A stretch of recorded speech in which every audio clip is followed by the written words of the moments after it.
Daily. Taste the Daily. అటు news liquor కేసులో SIT విచారణ కొనసాగుతోంది పుత్తూరులో. ఇందులో భాగంగా మాజీ మంత్రి నారాయణ స్వామిని ఆయన ఇంట్లోని 2వ అంతస్తులో విచారిస్తున్నారు అధికారులు. టెక్నికల్ టీం, రెవెన్యూ సిబ్బందిని కూడా పిలిపించారు సిట్ అధికారులు. గతంలో సిట్ నుంచి నోటీసులు అందుకున్నారు నారాయణ స్వామి. విచారణకు హాజరు కాలేదని అప్పట్లో బదులిచ్చారు ఆయన. గత ప్రభుత్వంలో ఎక్సైజ్ శాఖ మంత్రిగా వ్యవహరించారు నారాయణ స్వామి. సిట్ విచారణపై స్పందించారు ఆయన కూతురు గంగాధర నెల్లూరు వైసీపీ ఇన్ఛార్జ్ కృపాలక్ష్మి. ఇది సాధారణ విచారణ, కొన్ని వివరాలు తెలుసుకుంటున్నారని కృపాలక్ష్మి చెప్పారు.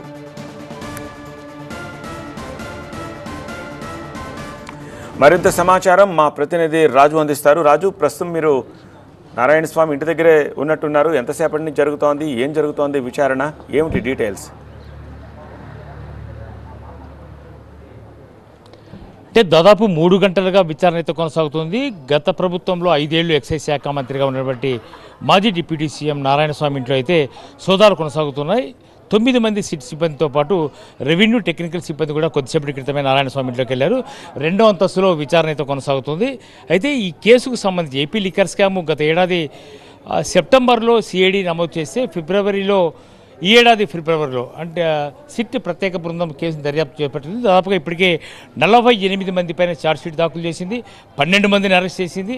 అయితే ఈ కేసు విచారణలో ఎక్సైజ్ శాఖ మంత్రిగా ఉన్నటువంటి నారాయణ స్వామి కీలకంగా వివరించాడు అనేదే ప్రధానమైన ఆరోపణ, అభియోగాలు వస్తున్న నేపథ్యంలోనే విచారణ అయితే కొనసాగుతుంది. అయితే డిప్యూటీ సీఎంగా ఎక్సైజ్ శాఖ మంత్రిగా ఉన్న నారాయణ స్వామి కొన్ని కీలకమైనటువంటి అంటే ఎక్సైజ్ పాలసీని గత ప్రభుత్వం మద్యం దుకాణాలు తీసుకొచ్చిన సమయంలో అనేక సమీక్షలు సమావేశాలు నిర్వహించిన సమయంలో చాలా దస్త్రాలపైన, రికార్డ్స్ పైన, లేదంటే ఈయన కొన్ని నోట్ ఫైల్స్ పైన సంతకాలు చేసినట్టుగా ఇప్పటికే సిట్ అధికారులు గుర్తించారు. కాబట్టి దానికి సంబంధించి వివరణ కోరే అవకాశం అయితే ఉంది.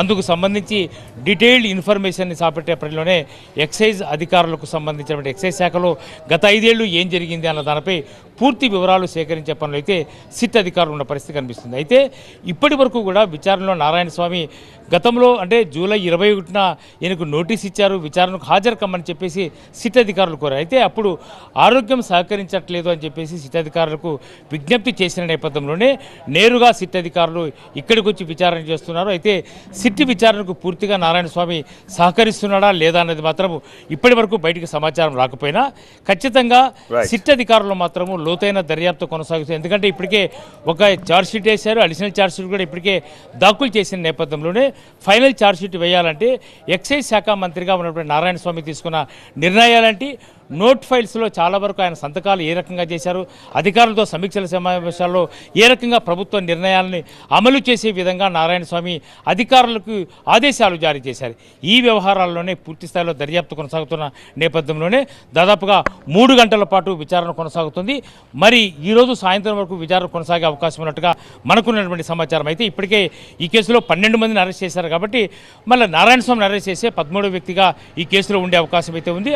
అయితే సిట్ అధికారులు ఇప్పటి వరకు కూడా ఇతనికి తిరిగి నోటీసులు ఇచ్చి విచారణకు హాజరు కమ్మంటారా లేదా అదుపులోకి తీసుకెళ్తారా అనేది మాత్రం వేచి చూడాల్సిన అవసరం అయితే ఉంటుంది. రైట్ రాజు.